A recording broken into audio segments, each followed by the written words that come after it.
friends. My name is Ashley and this is Molly, also known as Lizzie. So if I intertwine those two names, just know it's one child, multiple names. Many reasons for that. Anyway, we are a new YouTube family, specifically for homeschool.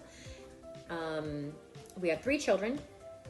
All 3 of my children have some variation of dyslexia. The oldest and the youngest are also dysgraphic and have dyscalculia, and the middle one has sensory issues. He doesn't like certain fabrics and all that good sort of stuff. So we are starting our adventure because I have a dear friend who is just now starting her homeschool adventure. And as much as we like sitting on the phone for 4 hours, these videos I think would really help be able to narrow the focus to one aspect of homeschooling and let her replay as many times or watch in her own time on her own schedule. And so we are kind of venturing off into this little world. Forgive my shirt. It is my hoodie. It is my work hoodie when we do jobs and stuff. And this is my work hoodie. And it is a little messy looking. We are a traveling family. Not that we go on vacation all the time, but my husband is in construction, and that requires that we literally pack up our entire house and move from state to state every 1.5 to 2 years or so. Yeah. So while this house has a homeschool room, we do not always have that luxury, and so I'm gonna keep my focus in a we have to pack up and go kind of a mentality with our homeschool. So with that comes, okay, what must I have to effectively homeschool and be able to store quickly or put up quickly? Homeschool Essentials, and then the things I would love to have but maybe don't, or the things I do have that I consider luxury. So in a nutshell, if it's your first year homeschooling, what are your absolute basics? So I have little notes of all the things that I feel like are very, very important to starting out. Now, I want to first start off saying, first and foremost, start with what you have.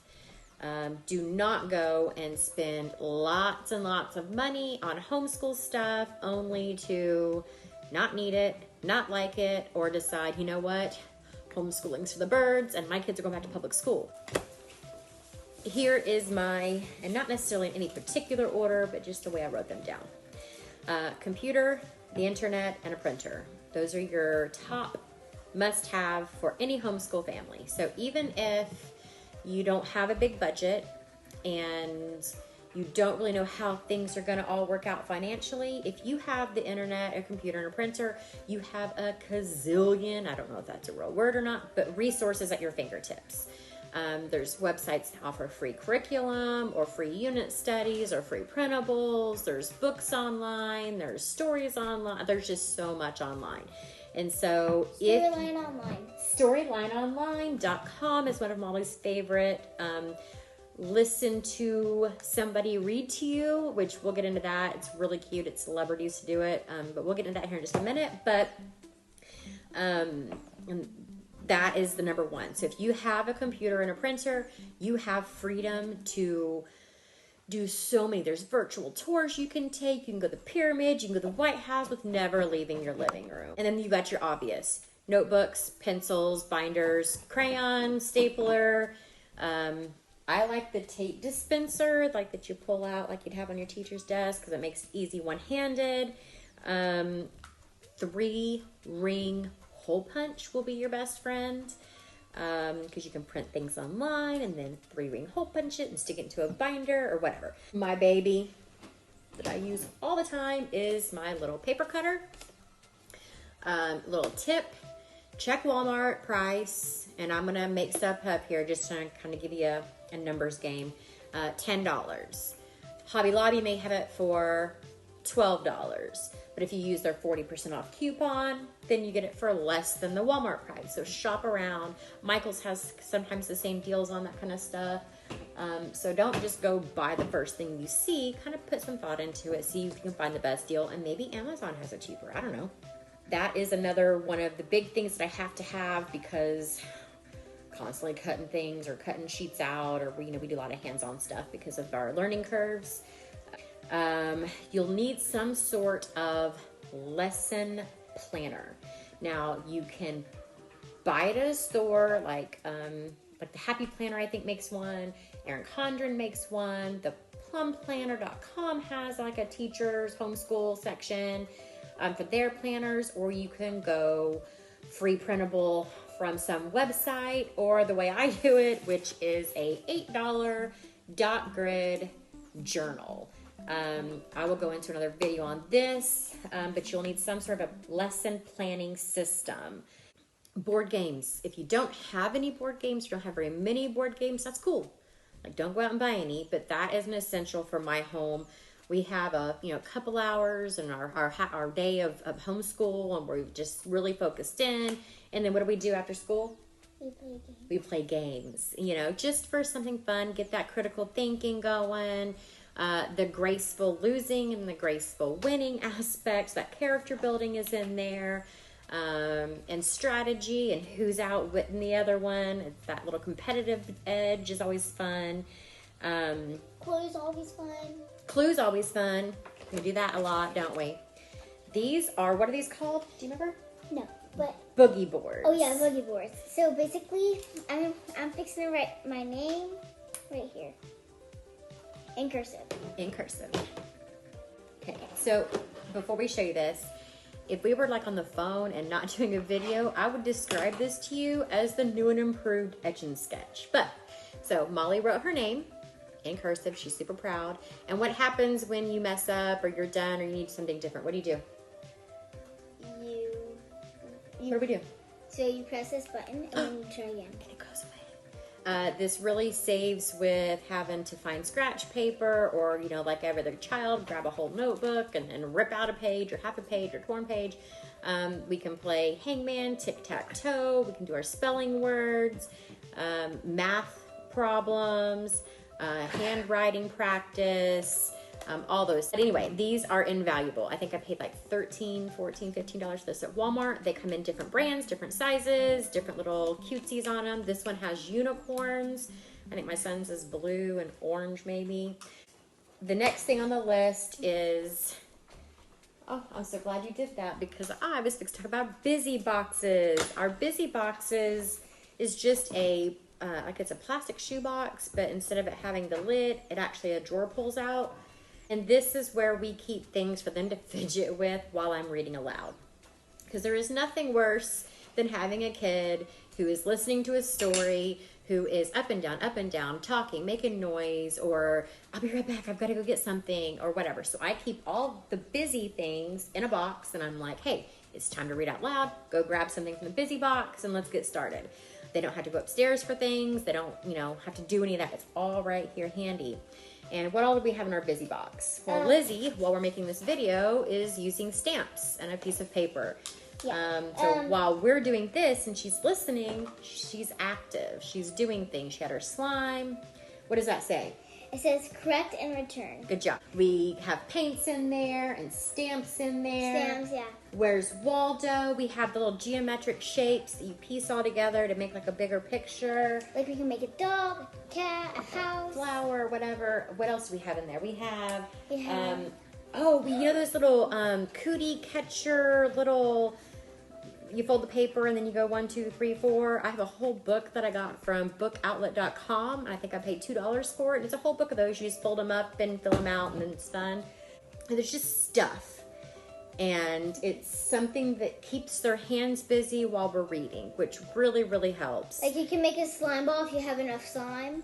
Yep, that too.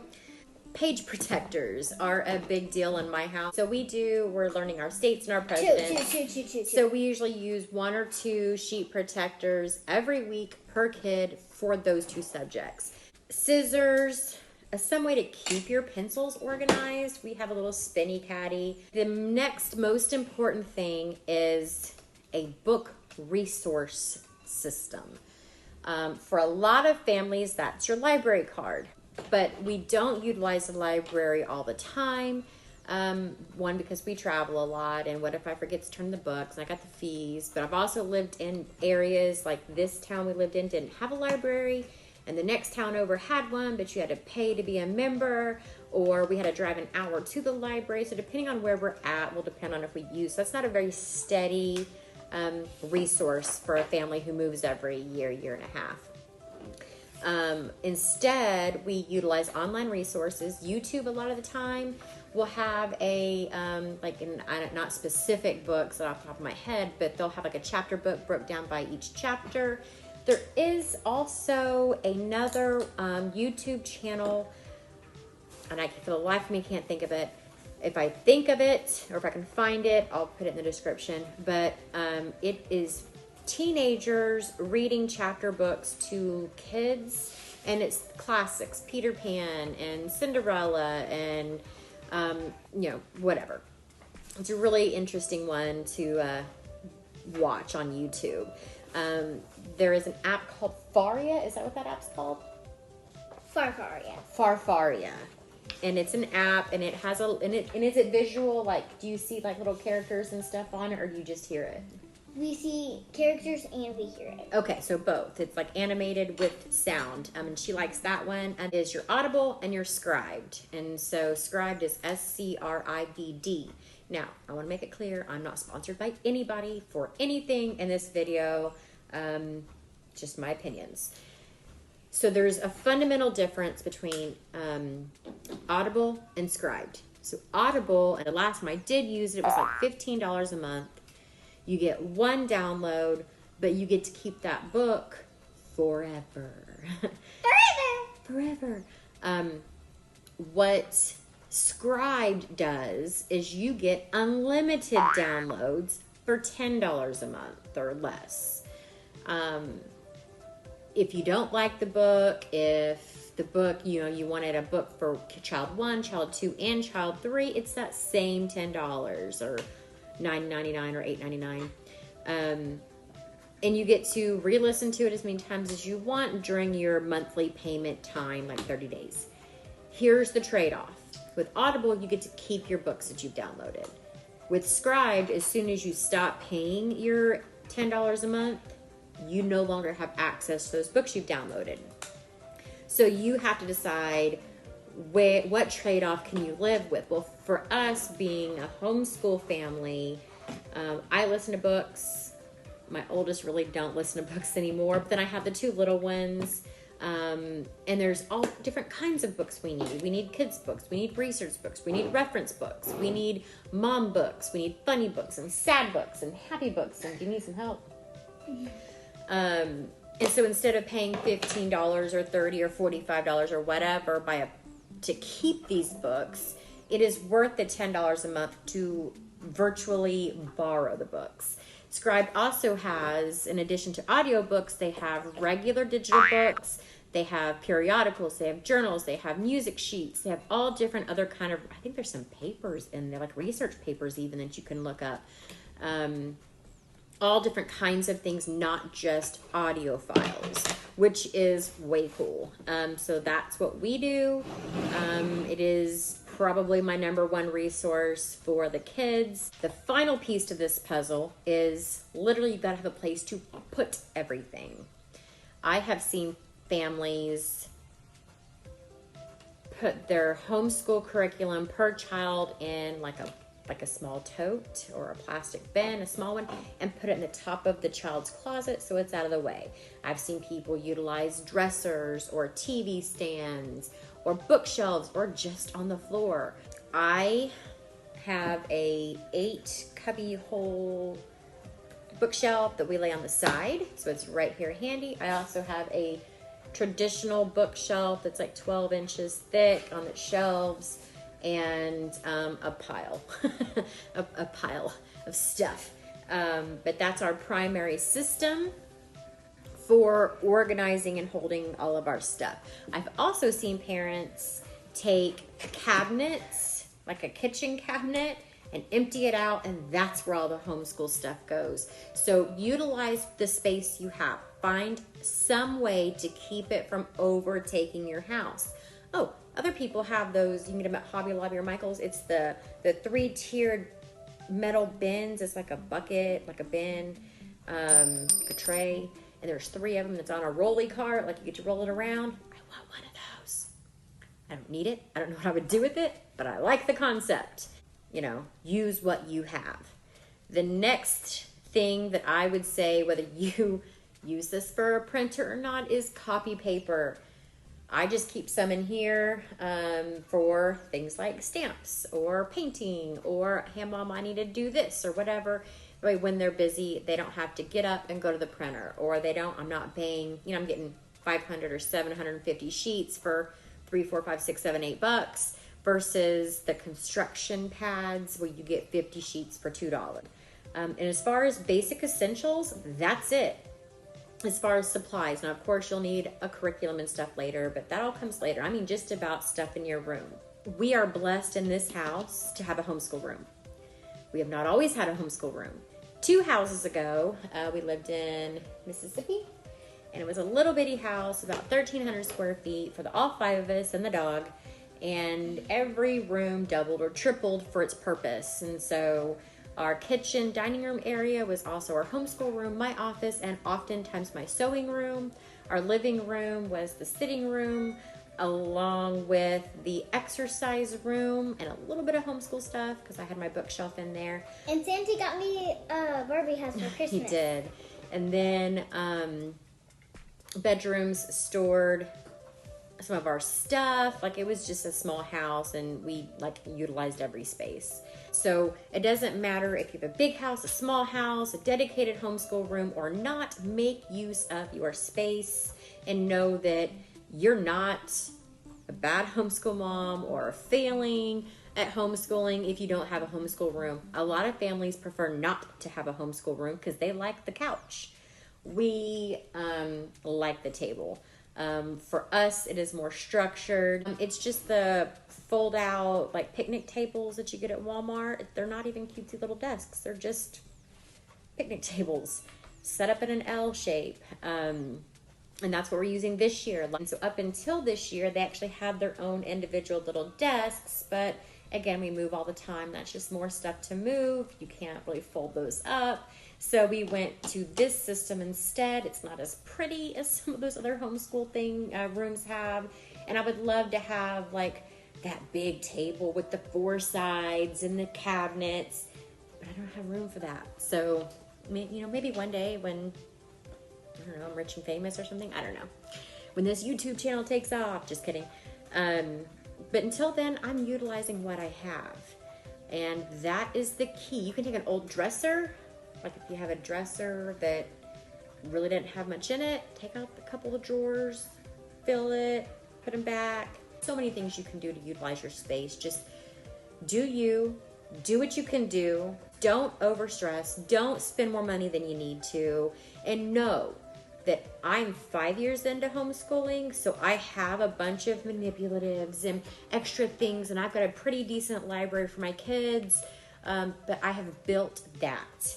Our first year, we didn't have all that. We had bare bones minimum, and that's what I'm telling you need. To start off, start small, start functional, start within a budget, and build year after year until you have your dream area. Work with what you have. Get some basic necessities, which I'll recap real quick. Computer, printer, and the internet. Notebooks, pens, pencils, binders, rulers, some way to organize all that stuff, a 3-ring hole punch, a cheap paper cutter, scissors, a way to plan your lessons out, tape, Scotch tape, board games if you can, a library card, Audible or Scribd, whatever works within your budget. These little boogie boards, if you can afford them, hey, they'd make great stocking stuffers at Christmas time. Don't buy them today if you can't afford it. It's cool. I'm drawing a human. Oh, I see your little person, yeah. A way to organize your space. Page protectors are great. Stapler and staples are great.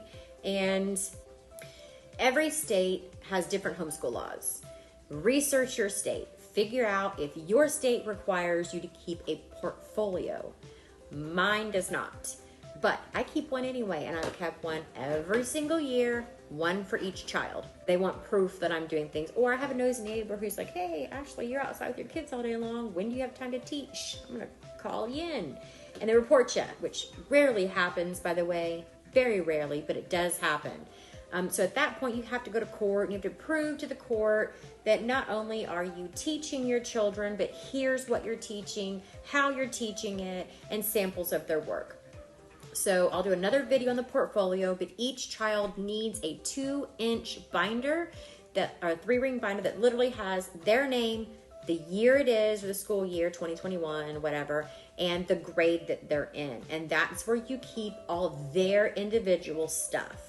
That way, if you ever get audited or whatever, you have proof of everything you've done all those years earlier. So you take that, those, in my case, 2-inch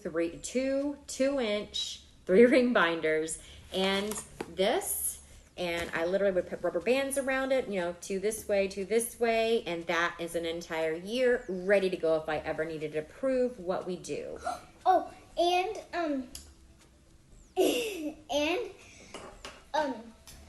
so me and I were practicing cursive, and so we got a cursive mat right there. Yeah, it's a thing. You can see it right there. That way. There we go. There it is. Yeah. Just to help. Anyway, so those are extra things. I think I got that at the Dollar Tree. A lot of things I do is at the Dollar Tree. I have those 2 things up there, our months of the year, our days of the week. Again, Dollar Tree on a little post-it board. The black thing there is my bulletin board, and it is 3 pieces of foam board glued together and mounted to the wall. Again, super cheap, super functional. Things that I can throw away, or doesn't take up a lot of space in the moving truck, or if it gets ripped, my heart's not going to be, broken. I didn't spend $30 on that cursive board. I spent $1. If it goes away, it goes away. No big deal. So again, friends, do what you can. Now, real quick, I'm just going to try to keep this real quick. Other things that make my life easier that are not necessary, but you might want to add to your wish list. And by the way, I keep my wish list in this. That's curriculum ideas, that's products that I want for my house or whatever, and here they go. Noise canceling headphones, 1 for each kid. How much are those awesome? They're awesome. Like, you can't hear anything. And what happens when Ryder's making noise and you have yours on? I don't hear it, and it doesn't bother me. Oh my gosh, and nobody's fighting. Awesome. A laminator. A binding system. What I mean by that is like the tooth and comb or the coil binding. So all of this is our science projects that I've printed off of Pinterest or Google or whatever, freebies that I've downloaded. And instead of having them just in a file somewhere, I just use my little binder thing and I bound them all together so they're nice and easy to find. I bought an off-brand, it was maybe $100, and it comes with all the little spine things. Great investment. What I want and I don't have room for, and I probably won't have for a while, but just like our teachers had when we were in regular school, that 16 by 16 or 12 by 12 paper cutter that I could do like 25 or 30 pages at once. Oh, I so want one. Can't afford it. Don't have a place for it. It's on my wish list. It is not something I'm going to go out and buy tomorrow because I feel like I got to have it. So keep your wish list. Plan and budget.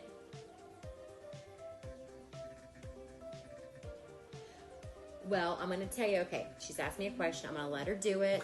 Know that we're learning this, and I have to tell you, I've stolen this idea, and I'm sorry for using that framework, but that's what it is. I found years ago a YouTube guy who memorized the order of the presidents based on a story about an alien.